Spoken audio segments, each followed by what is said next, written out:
Check your thermostat right now. Maybe it says 68 degrees, maybe 72. You set it once and forgot about it.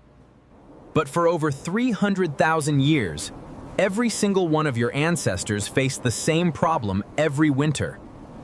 And they had no thermostat, no insulation, no walls.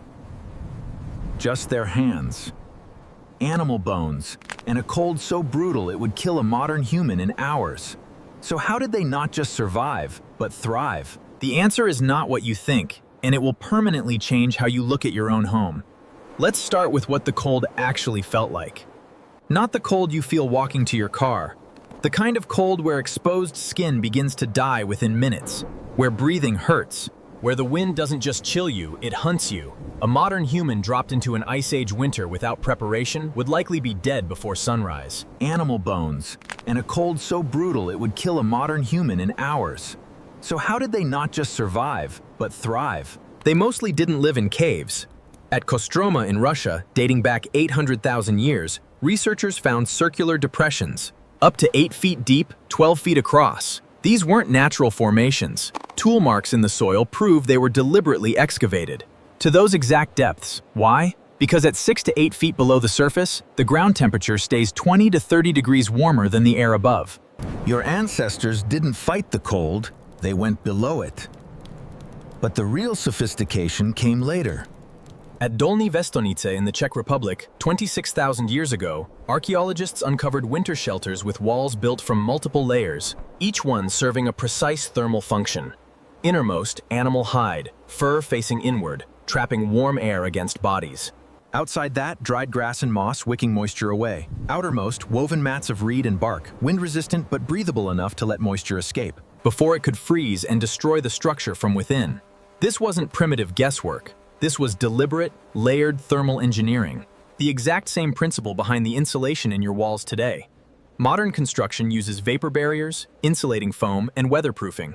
Your Ice Age ancestors used hide, moss, and bark. The materials were different, the physics were identical. Now here's where it gets extraordinary. Not caves, not windbreaks.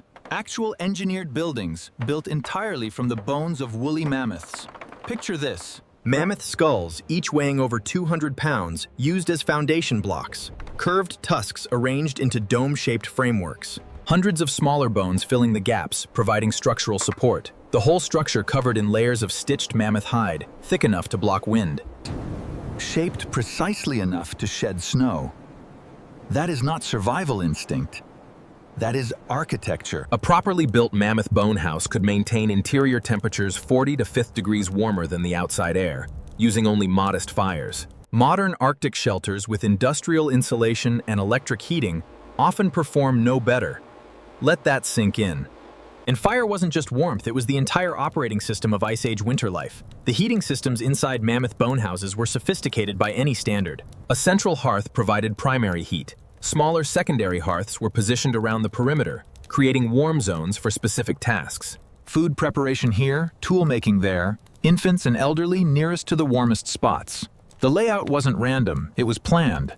In the treeless steppe, wood was not always available. So your ancestors developed an alternative fuel system. Mammoth dung, dried and prepared. Bone, processed to maximize burn efficiency. Chemical analysis of hearth residues shows these fuels were deliberately treated. Not just thrown on a fire, but engineered for specific heat outputs. They were not burning whatever they could find. They were managing fuel like a resource. And then there was ventilation. This is where modern Arctic engineers are genuine for airflow. In sub-zero temperatures, that moisture freezes. The structure fails from the inside. Archaeological evidence at Kostenki shows carefully designed airflow systems. Small openings near ground level pulled in fresh air. Larger openings near the apex allowed warm, moisture-laden air to escape. What happened inside these shelters after the sun went down? For hundreds of thousands of years, your ancestors